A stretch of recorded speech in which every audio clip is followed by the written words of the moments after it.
Thank you. Okay, it's going. Great. Thank you. Hey, hello. My name is Heather Kostick, and I'm the Associate Director for the Penn Center for Science, Sustainability, and the Media. Thank you to coming to our event during Climate Week at Penn. We're excited to have you for this workshop titled Communication as a Climate Solution, How Taylor Swift Can Level Up Your Storytelling, led by our Senior Research Fellow, Dr. Joe Romm. I'm going to introduce Joe, and then he will take it from there.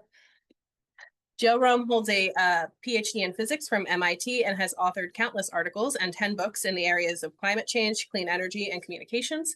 He's a senior research fellow at PCSSM, where he has authored several research papers. Most recently, Are Carbon Offsets Fixable? The PDF can be found on our website under publications. In the 1990s, Romm spent 5 years working on climate solutions at the U.S. Department of Energy, and the first two helping the Deputy Secretary oversee all of DOE's energy programs, including nuclear energy. Then he helped to run the Office of Energy Efficiency and Renewable Energy, ultimately serving as acting assistant secretary, where he oversaw $8 billion in research and development and demonstration of low carbon technologies. This included renewables, building efficiency, industrial decarbonization, energy storage, hydrogen, and electric cars. In 2009, Rolling Stone named him one of the 100 people who are reinventing America, and Time named him Hero of the Environment and the web's most influential climate change blogger. Romm was chief science advisor for the Emmy-winning docuseries Years of Living Dangerously. His Oxford University Press book was called The Best Single Source Primer on the State of Climate Change by New York Magazine. And his podcast with his daughter, Toni, Decoding Taylor Swift, a storytelling revolution, uses Swift's lyrics to teach the secrets of viral storytelling. And without further ado, I turn it over to Joe. Thank you. You don't need the screen share off because you're not using The camera is like right there. camera. There's a bunch of them. Oh. That's what you're saying. That's what will be on. Got it. That's the tricky part here then. I'll put this up here. Oops, there we go. I didn't stop it. Well, thank you. I think this is one of the most important things. One of what I'm going to talk about today, I think, is one of the most important things I think everyone needs to learn how to do, which is to tell their personal hero's journey story. And you know, you may wonder how I managed to go from climate change to Taylor Swift. And not surprisingly, there's a couple of stories involved. The first, I was at the Department of Energy for a very long time, for 5 years, and ultimately ran the Office of Energy Efficiency and Renewable Energy.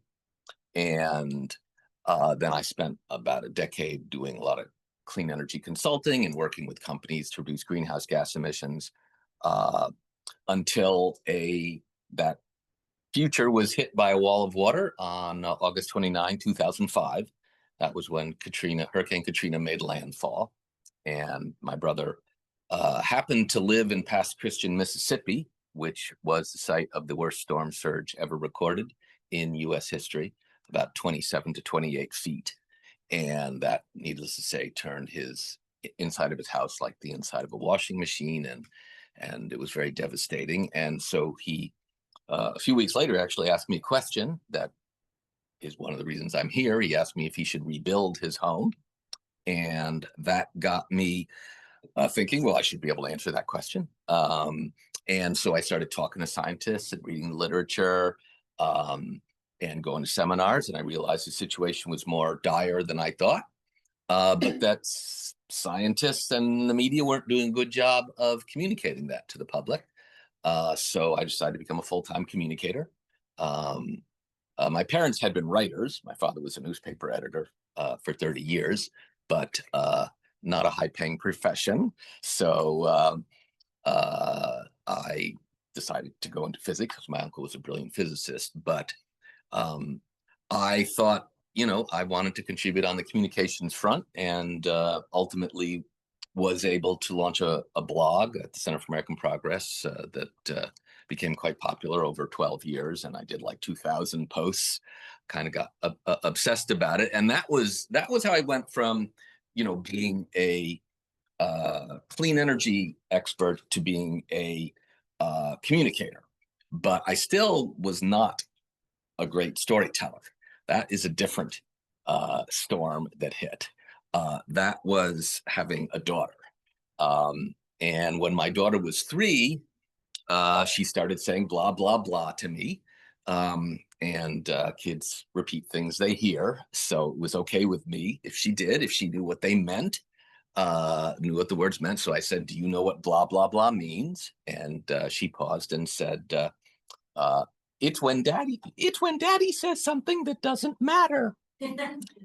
So she did understand what it meant. And, I'd gotten a PhD in physics, so I thought I knew some stuff, but it turns out I learned a lot of the wrong ways to communicate. Use big numbers, use charts, facts, figures, and a lot of jargon. And I had, but being unable to, communicate with my daughter really set me on a journey to understand how to do that. And that led me to storytelling, because I quickly learned when I was telling stories, my daughter would be paying attention. And when I wasn't telling stories, she wouldn't pay attention. And later, when I was studying storytelling, I realized people had done functional MRI studies and showed that when the speaker is telling a story, the brain waves of the speaker and the audience are aligned, in sync. And when their speaker is not telling stories, they're out of sync. And that's mostly because they're not paying attention and they're just thinking about whatever they're thinking. And storytelling really co-evolved over 100,000 years with the evolution of humans and the brain, and really were quite sort of deeply ingrained in us to sometimes we're called the story telling creature, but we're also kind of the story listening creature. And once we leave work, the first thing we do is we go to movies, books, podcasts, radio, songs, whatever it is. We just want to hear stories all the time. And the storytelling, I came to understand was a very ancient art, and it was first kind of perfected by the ancient bards who went from town to town telling their stories, their long heroic stories, 2, 3, 4 hour stories. And they needed all these memory tricks in order to remember them, and also so that their audience would remember them. And those memory tricks are called the figures of speech, like alliteration and metaphor and foreshadow and irony. And being memorable is the single most important thing. I came to realize. Took me a while to sort of realize that, because it's not taught. None of this is really taught anymore. There's not a lot of, it should be the most important thing taught at any college, because your ability to communicate and persuade people is going to be this probably single biggest determinant of your success personally and professionally. And to me, it's kind of as weird that we don't teach storytelling. You wouldn't teach, if you were studying physics, you'd be expected to know calculus. And yet, no one's teaching. There's just not a thorough understanding of what storytelling is and how to teach it. So, and the reason you need to be memorable is pretty straightforward. If people don't remember what you say, it doesn't matter what you say, right? So these memory tricks really are the essence of all storytelling, and they are intimately related to the overall structure of the story, which is the hero's journey, because that's what these songs were. And then they were songs. That's the point, is the ancient bards sang these stories, because that's also a memory trick. It's easier to remember things that are sung. And that's why if you don't become famous, people get called an unsung hero. The point is to be a sung hero. And that's one of the reasons why over time, I came to realize that you could, I was always trying to figure out ways to make this accessible to people. And since the modern day bards are the modern singer-songwriters, it was, I used to go to concerts with my daughter, and there are many great lyricists and songwriters, but I think over the last decade, Taylor has really emerged as one who is most devoted to the craft of storytelling, the one who, she certainly talks the most about the figures of speech. Shakespeare knew 200 or more figures of speech, right? That's what you were taught back in those days. That's why they called it grammar school. You studied Latin grammar, not to learn Latin, but so you could study the Latin poets like Ovid and learn how they used alliteration or hyperbole or metaphor or antithesis, all of these things. And what I came to see was that Taylor is, using these, with a great fluency, probably why, she was Time Magazine Person of the Year, December 2023. They called her the master storyteller for the modern era.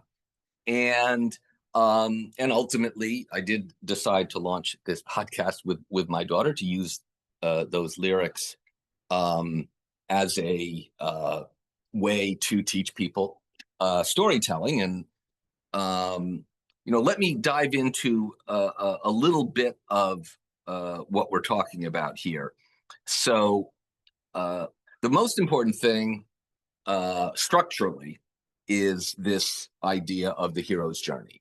What you may have heard of the name Joseph Campbell. He wrote a book, The Hero with a Thousand Faces, and he figured out that all of the great myths in all of the cultures, could be Native American, could be Nordic, could be Africa, could be South America, Asian, they all had the same arc. And he actually broke it down into 16 components. But the basic idea is that the hero starts in the normal world and goes and has some call to action. And usually the hero is reluctant. We like reluctant heroes. We don't like gung-ho heroes. So usually they're reluctant. But ultimately, this call to action, this quest, brings them into the special world, where there's a mentor and there's friends and battles are fought and lessons are learned. And then the hero goes back to the normal world to deliver what they have learned, which Campbell called the return of the elixir.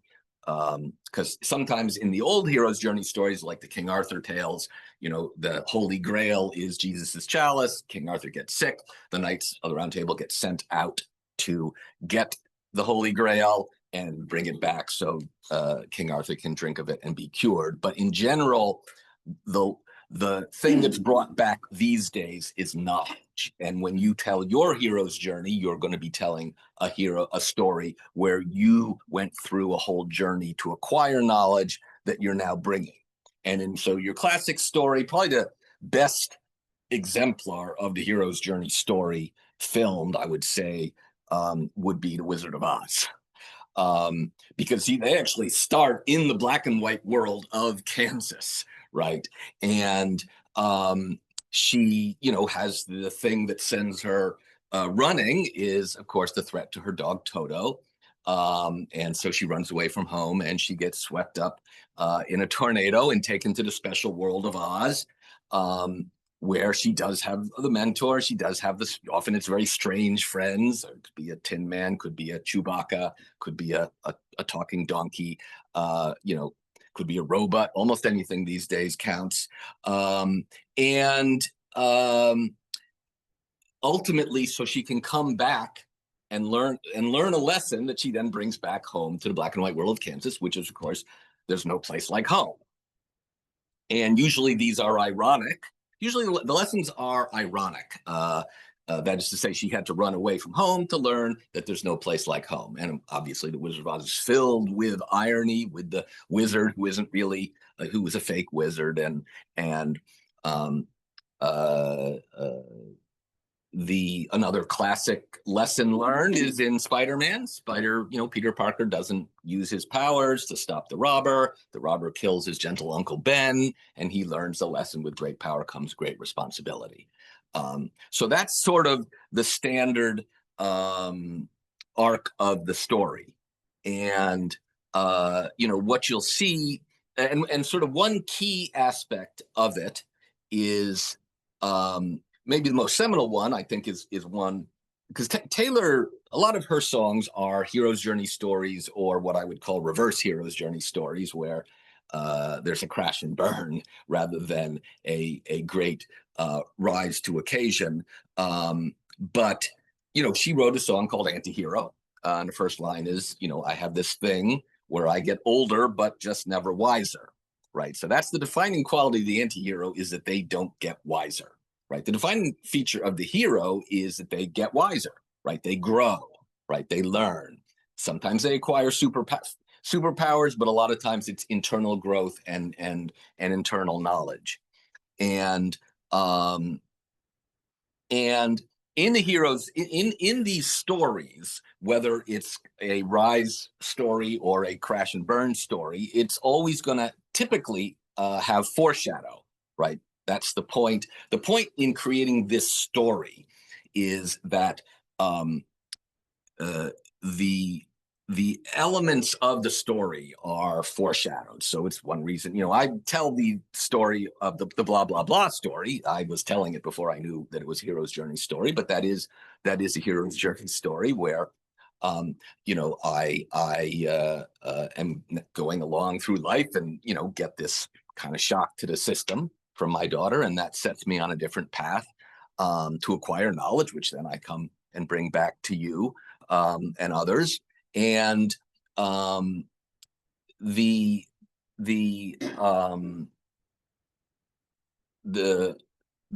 foreshadow you would often hear in the beginning of a story. And so, you sometimes use or the title. I mean, in Taylor's case, you'll see her first lines often foreshadow what's going to happen. The classic being, "I knew you were trouble when you walked in." That's kind of obvious foreshadow, right? This is not going to end well, right? There's no big shock coming there. And one of the things that's interesting about stories is that knowing the ending of a story does not actually make that story less interesting. I'm sure you've all had kids, or when you were kids, could watch the same story 10, 15, 20 times, right? You want to hear the story told over and over again. We can get into why that is the case, but so you get ironic foreshadowing everywhere, right? If you've seen Hamilton, in Hamilton, right? Alexander Hamilton, his signature song is, I'm just like my country. I'm young, scrappy, and hungry, and I'm not throwing away my shot, right? He's talking about his ambition. He's going to be given a shot, and he's not going to throw it away. But spoiler alert, he dies in the end because he does literally throw away his shot in his duel with Aaron Burr, right? That's how it's staged. He shoots into the air and Burr doesn't. So that is as much ironic foreshadowing as you could possibly have. And of course, that verse has, I'm just like my country. That's a simile or metaphor. I'm young, scrappy, and hungry.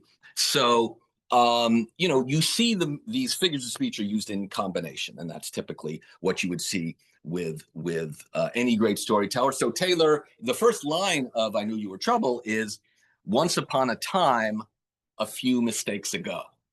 So again, that's kind of more foreshadow. This is probably another one in a series of mistakes.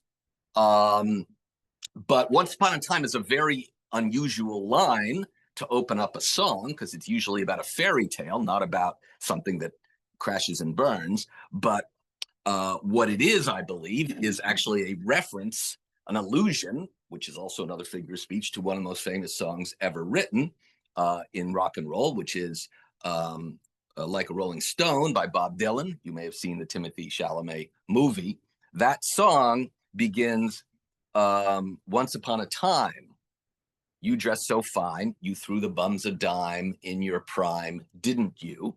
People said, beware, doll, you're bound to fall. You thought they were all kidding you," right? So the point of the foreshadow is in part to make the fall ironic, right? It's if you just go about your business and fail, that's not so ironic. If people said, you're going to fail because you're doing this, and you ignore them, right? That's where the irony comes in. And that's also, for Taylor, irony and karma are, very, very similar concepts. And that's what we're talking about here. And, now whether Bob Dylan would, he says, beware, doll.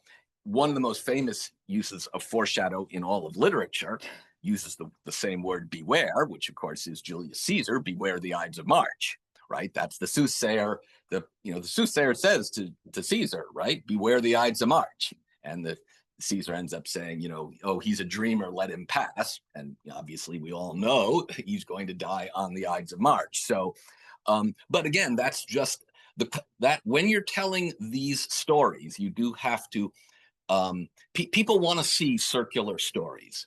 That is fundamentally what people are primed to hear. Because again, as Joseph Campbell said, all of these hero's journey stories are the same. In some sense. So you have been bombarded with thousands of these stories over the course of your, growing up. And so it's very deeply embedded. And there's a quote that I like to read, which is from T.S. Eliot. We shall not cease from exploration, and at the end of all our exploring, and the end of all our exploring will be to arrive where we started and know the place for the first time. And that journey of self-knowledge from the beginning to the end and growth is sort of what we're trying to get at here. So, and I, in terms of foreshadow, I always like to say, does anyone know Dorothy's last name in The Wizard of Oz? It is Gale. What's a gale? It's a terrible storm. Like windstorm, terrible windstorm, kind of like a tornado, and the storm going on inside her. But this is Luke Skywalker, Darth Vader, Dark Father, Voldemort, right? This is just in your face foreshadow is incredibly, incredibly common. There is, it's just very important to figure out how you are going to do that. And so job one in the storytelling, the reason to tell the hero's journey story, why do you need to tell the hero's journey story? Well, one is to answer the question, why should anyone listen to me? Right. That's your first question to address. I mean, when you're speaking, the very first question you have to address is, am I in the same group? Right. That is always your job one. Am I in the same group or tribe? Right. Because if you don't see me as someone who is somehow like you, then you will simply ignore everything I say. And that's why, that's one of the reasons why you tell this hero's journey story, is because that story is the story of all humans, right? Again, it's the one that we've all heard. And by the way, the reason why heroic stories were so important to ancient tribes is because these were stories about how individuals made a decision to act on behalf of the entire tribe over their own personal self, because heroes make sacrifices. Sometimes they die. In fact, in a typical hero's journey story, there's some sort of death, whether it's a metaphorical death or an actual death. But ultimately, Achilles dies, and many of the great heroes sacrifice themselves, and that was why ancient tribes needed them, right? To make the highest thing that a person could do is to act on behalf of the entire tribe. So this story shows that you are part of the group, right? So after you've shown that you are part of the group, then I have to persuade you that I have some wisdom I can impart that you could learn, right? Well, in order to show you that, I have to show you that I went through a process that you could also go through, right? If I just showed up and said, I'm Superman, I'm a genius, I'm great at everything, I can never fail, you wouldn't pay much attention to me because you could never be like that, right? So the point of the story is there's a journey, and sometimes the story is that it's the lowest point in your life that is the moment that changes everything and makes you who you are and helps you find your purpose in life. And that's ultimately, what the hero's journey story is about, is the thing that helps, the story of how you came to learn what your purpose is or what your superpower is, however you want to describe it. In the story, so the story structure is of this ideally circular form. The words and phrases that you use should be these figures of speech. You should be using, metaphors and hyperbole, antithesis, alliteration. This is Taylor's bread and butter, so to speak. I mean, you know, one of her most famous lines, "Darling, I'm a nightmare dressed like a daydream." Right? That's "Darling, I'm a nightmare." That's a metaphor. Dressed like a daydream. That's a simile. The nightmare daydream contrast is antithesis. Putting ideas in contrast. Putting ideas in contrast is one of the most powerful ways to make your point. Famously, you know, the world will not long remember. What is it? Will not may not remember what we said here, but they will never forget what they did here. The Gettysburg Address. Sorry to have it slip my mind for a second. It was one of Lincoln's favorite figures of speech, with malice toward none, with charity toward all. Right. This is and one of the reasons, by the way, to use these figures is, you know, I was quoted in the New York Times 5 times in the last 24 months. If you want to be quoted in the media, you have to give them quotable quotes. Every single one of the quotable quotes are figures of speech. You go through the book of quotes, they're all figures of speech. 99% of them. And so you have to know how to present the media with a full story that people are going to want to click on, because that is everyone's job today. So if you're trying to you know, talk to a member of the press, however you're framing it, right, you're trying to make their job easier, right? And their job is everyone's job, right? We have you know, there's a Niagara Falls of content out there, and it is all in here, and it is all the greatest stories, the most enthralling videos ever. And not only that, there's an algorithm that knows what you happen to like exactly, right? So at any given time, your choices are whatever you're doing right now, or knowing something better is right here. So yeah, you want to be a compelling speaker, you want to be a compelling writer, you're going to have to figure out how to grab people's attention and how to hold it. And that's, I used to call being clicky and sticky, right? So your opening line is really important. The first thing that you say is really important, because you can lose people very quickly. I'm sure you've all had the experience of clicking on a video and then it turns out it wasn't as good as you thought. Do you watch it to the end? Do you finish books to the end these days? How many have unfinished books? You know, we don't do those things anymore. So yes, you have to grab people and then hold them. And you know, the most important trick for holding people, the one that I talk a lot about, and that the greatest storytellers all use, is one that in its simplest form was created by Trey Parker of South Park fame. He also of Book of Mormon fame with Matt Stone. And he created something called the rule of replacing. He was trying to figure out how to make their scripts as compelling and keeping people engaged. And what they realized was that the word "and" is really the most overused word. And it is the least interesting word. I woke up and I took a shower and I ate breakfast and I went to work. And is the word of exposition. It's not the word of narrative tension. The word of narrative tension is the word "but," or the equivalent "yet," right?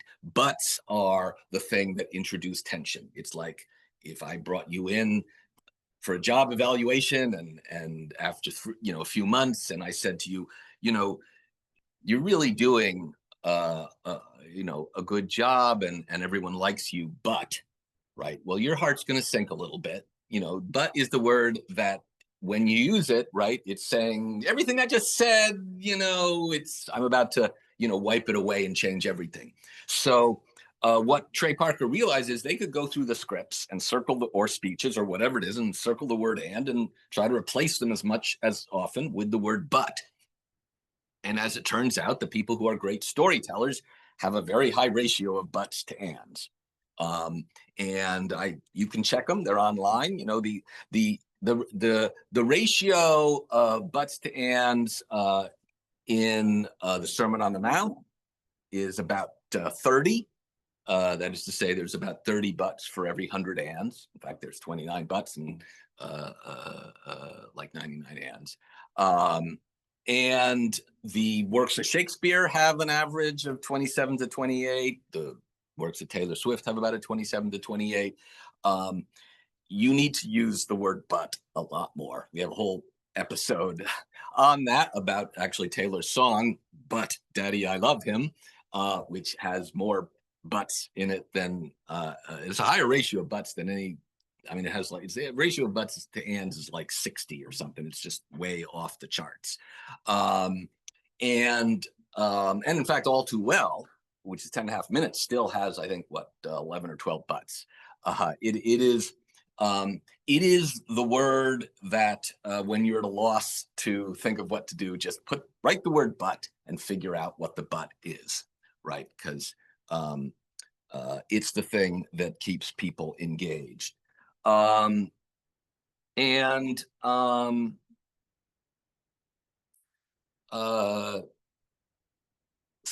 going to wrap up the remarks here. You know, we don't have there's not a huge number of people here in terms of a workshop, but what I like to do sometimes, and I want you to think about, is your own hero's journey story. And I'm going to take questions and answers now, but I'd like, you know, those of you who would like to kind of workshop your story, if you have a story that when people ask you, well, like whatever, if you're studying something in school, right? I'm studying, like, why did I study physics? Or why am I studying philosophy or economics or whatever it is you're studying? When people ask you why, you probably tell them a story, right? The thing that got you interested in that, right? So that is your early version of a hero's journey story. You know, for me, physics was, my uncle was a brilliant physicist. He actually, my uncle, I didn't learn until much later because he was so ridiculously modest that he had over 60 patents after the age of 70. Let's say he did his entire professor of MIT thing, and I guess he had stored up a whole lot, and then he retired and launched an environmental testing company. And so if any of you want to do that, I'm happy to do that. You know, where we talk a bit about how do we craft that story into a good form, because like I said, fundamentally, whatever you're doing when you're speaking, you're not telling enough stories. I think that is universally true, and something I learned, the most important 4 words I learned in this entire area was from Ed Maybach, who is the head of the brilliant communicator who ran the climate communications program at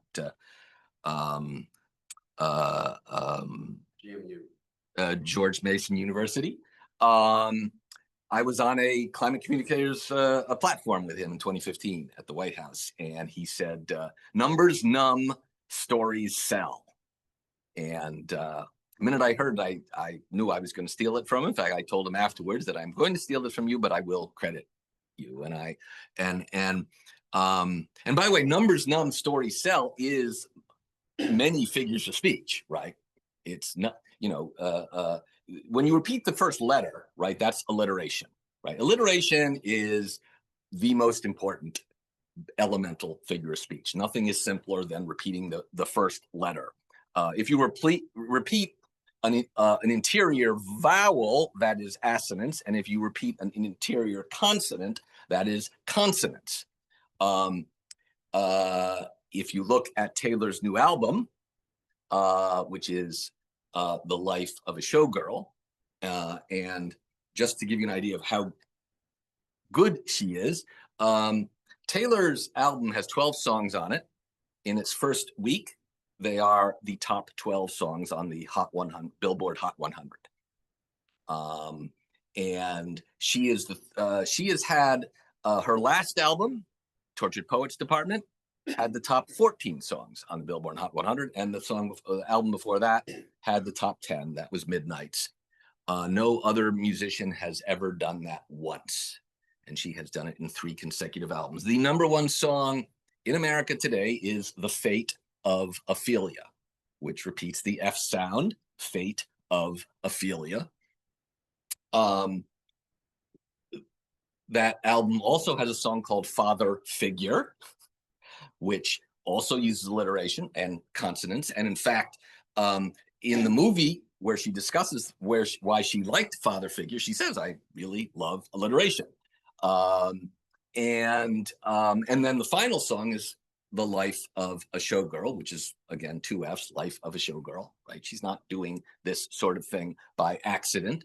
And then the internal ones, like, she has "Eldest Daughter" is one of the songs, right? That's got the interior D and the interior T. So again, this is what you do when you just do it all the time. And the point is to do a lot of it.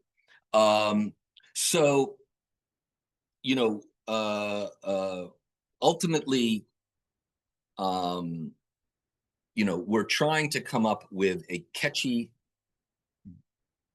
beginning to grab people. And then we are going to be using the but and the figures of speech and the arc, a circular arc of the story to keep people engaged. And like I said, happy to let me take some questions. And afterwards, if there's anybody here who would actually like to kind of go through and think they, if you have a story that you've been telling, happy to go through and let's talk about how to make that an even better story.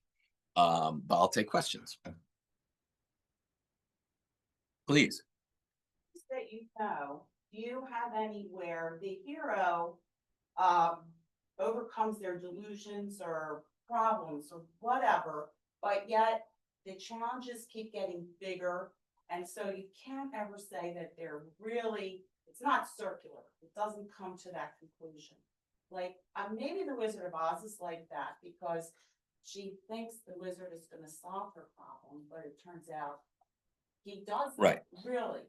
But I don't know how unsatisfying that is to have a story like that. Well, it is often the case, as with the Wizard of Oz, as with the first 3 Star Wars movies, that George Lucas loved Joseph Campbell, and he turned that into episode 4, 5, and 6 of Star Wars. So basically, what you're talking about happening in the Wizard of Oz is that she mistakenly thinks that the solution lies in someone else, that someone else is going to solve her problem. And it's the same thing with Luke, right? Look within, right? It's at the end of the day, right? We are talking about personal growth, and the lesson you learn is really one you can't be taught. Someone can tell you with great power comes a great responsibility, but until your own failure to act with your power shows you the consequences, it's all just, and that's, I think we all know, you can give lots of advice to people, and they really aren't going to use that advice. It might give them some dawning of awareness. Oh, somebody warned me, right? And that's, so I think that that is a classic element of the hero's journey. It's not in every case. And I mean, there's many variants. And like I said, there's and in fact, Taylor herself has, the hero's journey story is probably the most common story, but there is the inverted story of the crash and burn. Is these are some of the most famous stories. The Satan being thrown out of heaven. The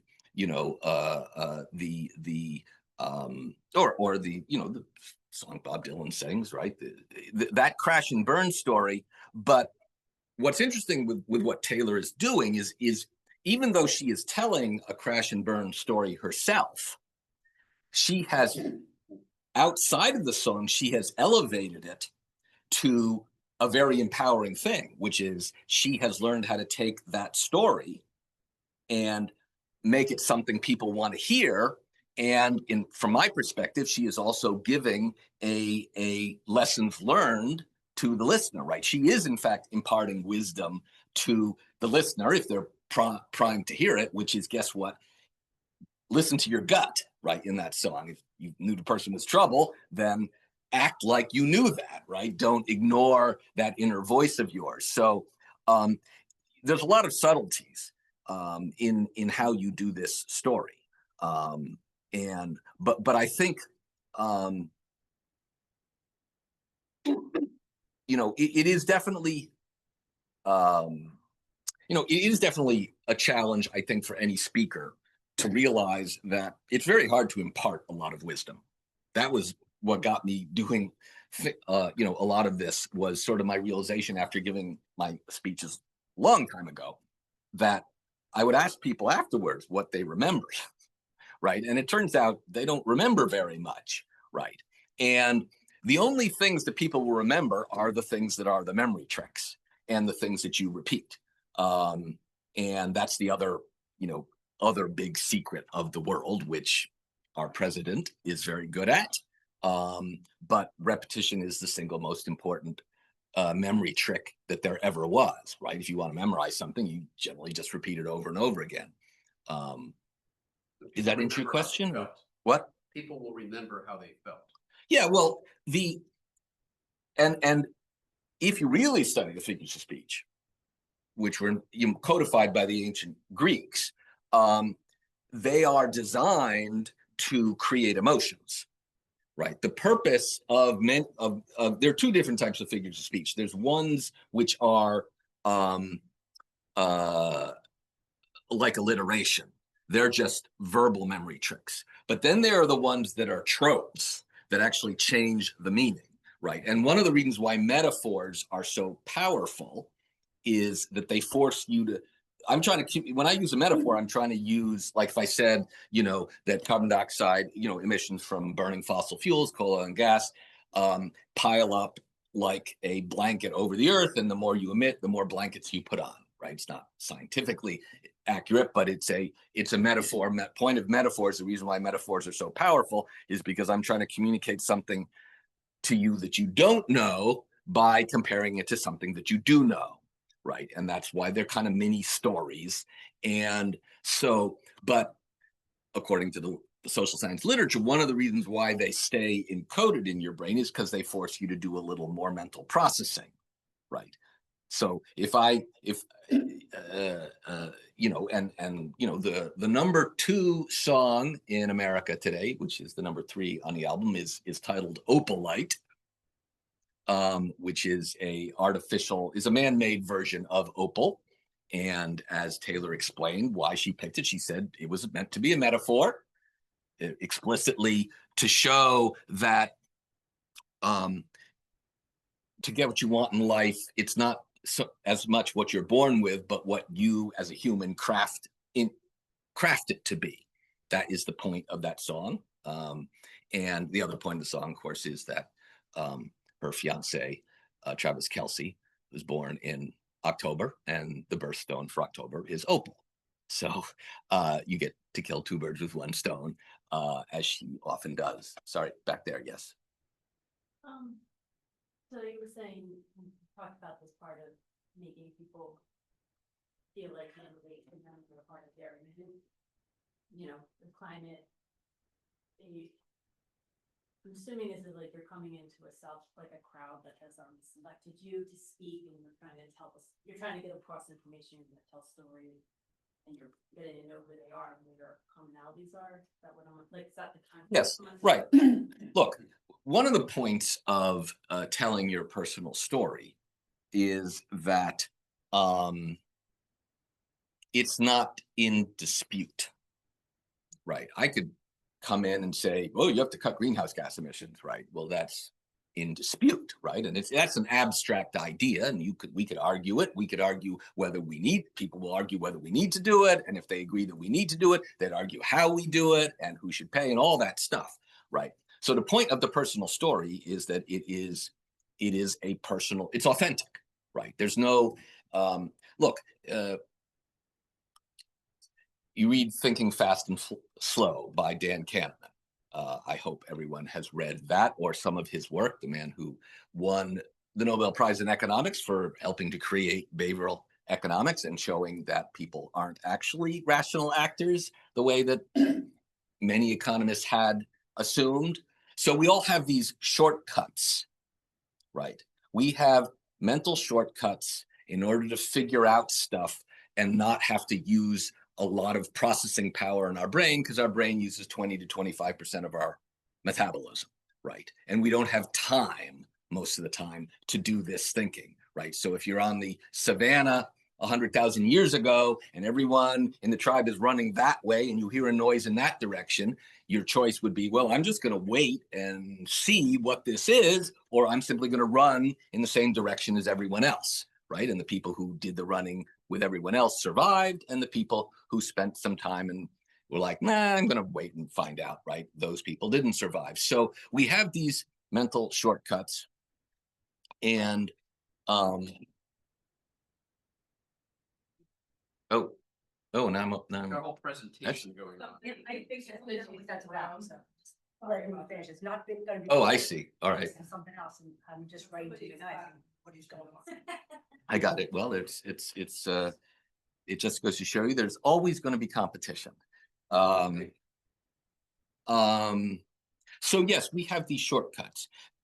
One of the shortcuts for telling whether someone is being truthful or not is whether we think that their words, their emotions that they're presenting match the content, right? That would probably be the single most important, right? So we have a lot of ways of figuring that out, right? Body language and all these things, right? Because look, if you're presenting the science of climate change or the solutions to climate change, the audience is not in a position to adjudicate the facts, right? They're simply, I mean, if they were, they wouldn't need to be in the audience, right? I mean, the point is, you're giving lectures and talks to people, right? And you're trying to persuade them of something, but it's unlike, this is, again, to the whole point of numbers, numb, and story sell, that, the facts are not in and of themselves persuasive. If that wasn't obvious before, I hope the last 10 years have indicated that that is in fact true, as painful as it might be for those of us who went a long way, in higher education. So that's been one of the issues for scientists, and it's one of the other reasons why I say everyone needs to know their hero's journey story, right? One of the mistakes, scientists are anti-story, right? That is because in the Enlightenment was about replacing the story-based explanation of the world with the real explanation, right? So we don't have rainbows because God was sending us a sign that there aren't going to be any more floods. It's because of light ping-ponging inside a raindrop, right? So, and that's why the first scientific society, the Royal Society of England, their motto is nullus in verba. Words mean nothing, right? It's why Plato didn't like rhetoric. He didn't like the fact that people could be emotionally persuaded, and that in the dialogue Gorgias, by the way, Gorgias, the greatest rhetorician of ancient Greece, back then the Olympics had speech making as one of the events, and he won 2 or 3 times in a row. And in the dialogue, he tells Socrates, he says, I could go into any town in Athens, in Greece, with a real doctor, and we could argue in front of the town elders who should be the town doctor, and I would always win, and the real doctor would be nowhere, right? So if you present scientific information purely clinically, that's a problem, right? If I were to give a whole 30-minute lecture on the consequences of inaction on climate change, which are catastrophic, but I expressed no emotions of the person who would, if you believe that, right, then the audience is going to see, right, disconnect, right? And so, yes, even though the abstracts of scientific papers and scientific papers in general require you to pull the I out of it, not to tell people about who you are, why you're interested in this, all that stuff. In the real world, that is not that's persuasive to scientists in the scientific method. I'm not dissing that. It's been very successful doing what it's doing, but it's not persuasive in the real world. And to the extent that this is how we're taught in higher education, then we're taught the wrong way to communicate and the wrong way to persuade and the wrong way to be memorable, and all those things. I have to get my daughter, Please. but I love the but, because everybody tells you to say and now.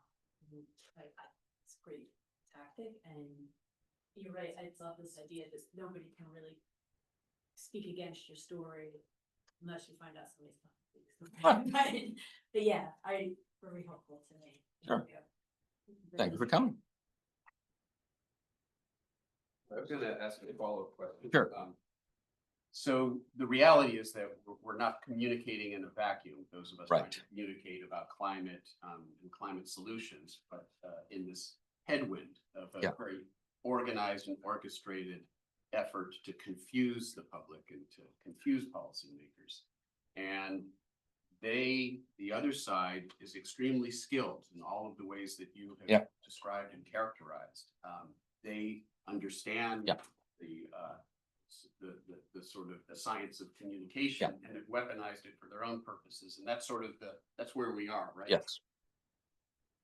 So we have to be more effective than them while still being truthful. And this is something that Steve Schneider, a mentor of many of ours, used to talk about as sort of the double bind. Yes. You have to be effective and truthful at the same time. The other side doesn't need to. How can the rules of effective communication, as you've described them, how does that figure into that effort? Well, look, first of all, yes, we're trying to change the status quo. Right? The status quo is by definition built around the stories that have won, right? That's what defines a tribe, is their stories, really. And so if you want to change the status quo, particularly if you want to change it a lot, then you'd better be able to tell a very good story, right, about why that change is essential, right? Not just a nice thing to do. And the harder it is to pull this change off, right, then the better the story should be, right? If you're a chain smoker and you come in, right, if I'm a doctor, it's not like you should stop smoking because your teeth will get cleaner, right? That's, so yeah, that is, so challenge one is, yes, we have to tell a better story. And challenge two is that, what makes content go viral is a lot easier. One of the things that makes things go viral is novelty. And another one is extreme irony. And so obviously if I can make up a story, I'm going to always have a novel story, right? In fact, that's where the word novel comes from, right? Fiction, right? So fiction is incredibly viral, right? That's what we spend our time with. So, but that's why I wrote, the How to Go Viral and Reach Millions, and that's why I'm, I think that anybody can learn these skills. I think we're working because they're not taught. In some sense, as I'm sure, as you know better than most, many people actually look down on the skills that, because they're seen as, well, that's marketing, that's comes from Madison Avenue and the public relations and all that. It's beneath science. It's beneath scientists. Yes. Yeah, and the problem is, the same reason we don't live in Plato's Republic. That's just it is emotions that persuade people, and I think Kahneman showed, and I think other people have shown that and this was Ed Maybach's point of view, and it was Don Kahneman's point of view, that people make their decisions based on the strength of the story that they have, and the stronger the story, the strength, the more stronger their decisions will be. And the story is a worldview, right? That's how they view the world, and it'll be the lens through which they see facts, right? So the story can be so powerful that you literally can't see the facts, or won't see, because of cognitive dissonance, the facts that don't align with it. But science had the same. It's not like the entire scientific community. The point of The Structure of Scientific Revolutions by Thomas Kuhn is that even as a whole, the scientific community could be blind to facts that didn't fit their current story, right? I mean, when it was Newtonian mechanics, it was hard to see things that were outside of that. That's what you needed. The scientific method was sort of the only way to overcome this inherent bias we have towards confirming the things that we know. But this is why I think everyone needs to study storytelling and understand that you need to spend as much time figuring out how to say what you want as figuring out what you want to say. And we don't usually do that because it takes a lot of time. But ultimately, it's the only way, to succeed. But the other issue is distribution of those stories, because that's the other areas. One which I'm doing a podcast. I would say something we talk about with my daughter on the podcast. The written word is being devalued because of ChatGPT. The ones we are drawn to people and content we view as authentic, right? Otherwise, it's fiction, right? And fiction moves people. You cry at a movie, people. Hamlet dies, whatever, whoever it is, right? Luke Skywalker in the movie where he dies, we can cry at that. We know they're not real, right? So our system doesn't differentiate from an emotional point of view between the truth and a lie. That's why, fiction is so powerful, and that's why stories that aren't true can be as powerful as stories that are true. And in fact, that's what Frank Luntz said in the famous memo in 2001 to people who didn't believe in climate change, that sometimes a untrue story can be more powerful than a true set of facts. But yes, we have to figure out how to put things into a story form, and this issue of authenticity is what this comes down to. And writing is no longer going to be seen as authentic, simply because there's no way of knowing if it's authentic anymore. And I was sending some stuff around. Reuters now has a thing where they will you can click on a button and AI will summarize the main point of the article, but there's a little note that says, we didn't verify this, so we're not. I mean, it's amazing that one of the greatest news gathering organizations in history would actually put something on their site that they won't even stand behind the accuracy of. I mean, it's just an astounding world that we now live in. So that's why verbal skills are going to rise in value. That's why podcasts are so popular, and people will listen to them for hours because they are at least perceived to be authentic and immersive. And auditory stories. That goes back to tens, maybe hundreds of 100,000 years. So that's equally important. It took me, by the way, a long time to.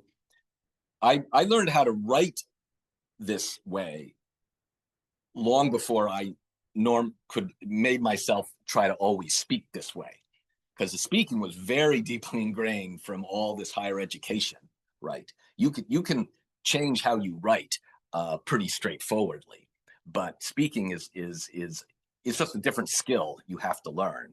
But as I say, I think it's going to be valued increasingly because it's just not clear anymore when you read something that A, it was written by a human, and B, that it's accurate.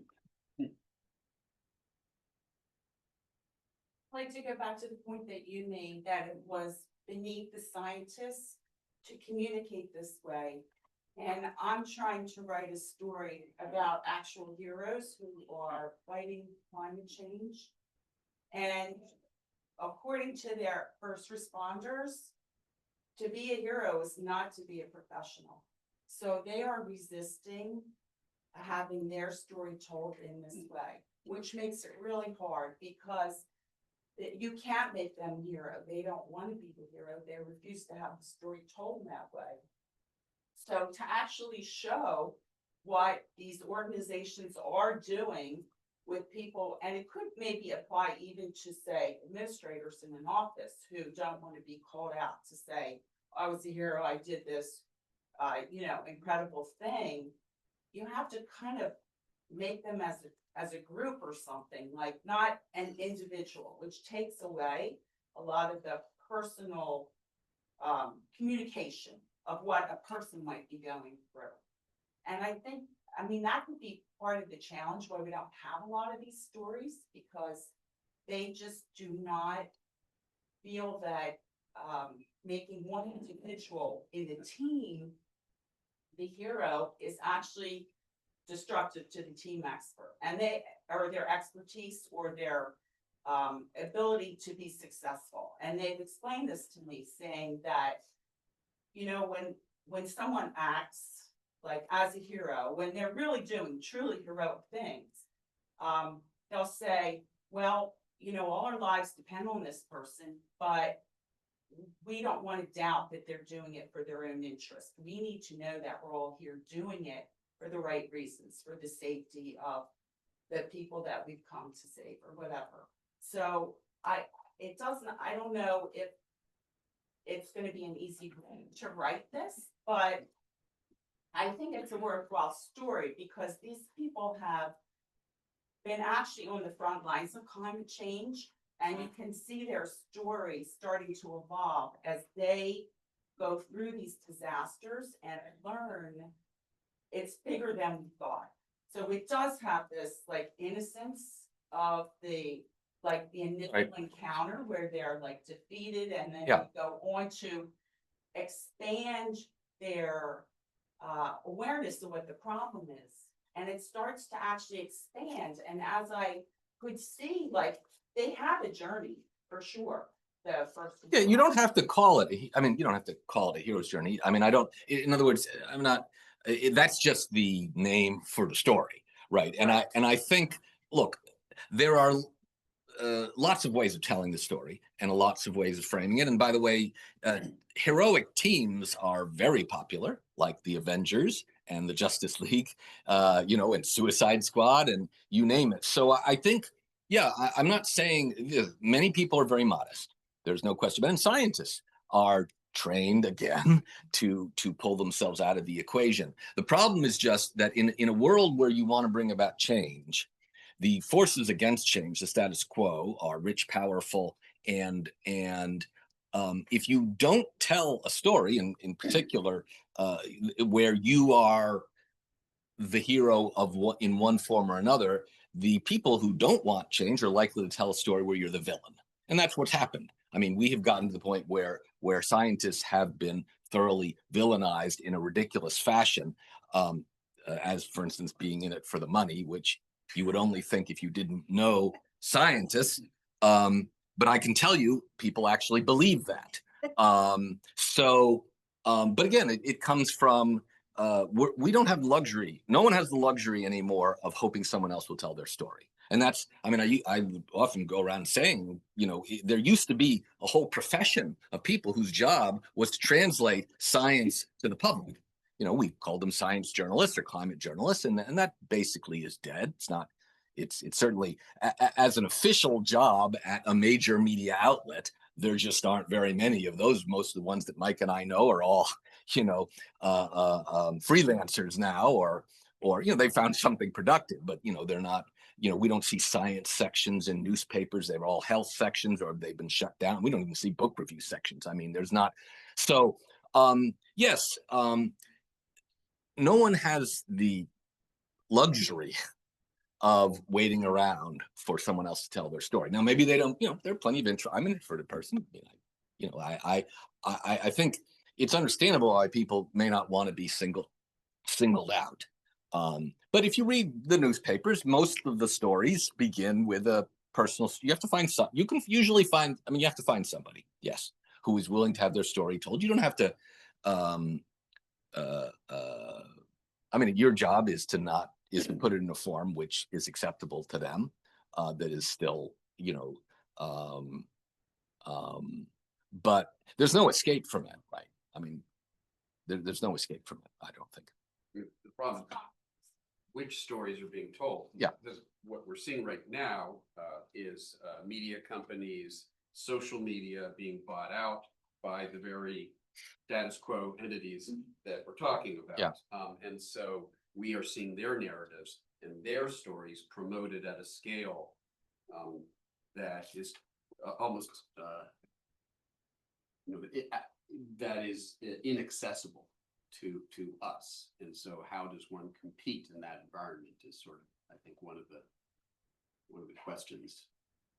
Oh, it's a challenge. I think, particularly challenge these days, and I don't know that there's any easy answer. I think that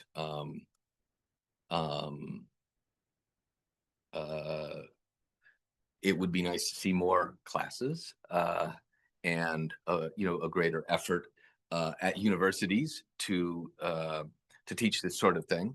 I think that As you speak from a lectern, Annenberg School for Communication. yes, well, look, and you know, there are places that you know, have definitely risen above, and you know, I think, and I will say that the trick is to integrate it into every course, and you know, I think that well, I'm not here to solve, you know, that problem, but I think everyone can become much better storyteller. But to me, part of the problem is that science still thinks it should be objective in this kind of dry, fact-based way and doesn't embrace the story. I mean, you do, and if, you know, there are scientists who do, but in many ways, and the university, I think, represents this because it's lagging in this issue, Yep. right? I mean, that we continue as a kind of intellectual side of our society to believe that science should be told in a very fact-based, numbers-oriented, you know, logic series of statements, when generally those aren't that persuasive to people who either don't understand the numbers of the science or who want a story behind the numbers of the science. And Penn is a center that brings together the science and the media. it's amazing. And but teachers, It's almost like we're hosting the event. Wait a second. And maybe actually teaches it though, right? Yeah, I mean, well, like, It's almost like we're teachers maybe report doing it that on the because- weekend and announcing it. Yes. Climate community.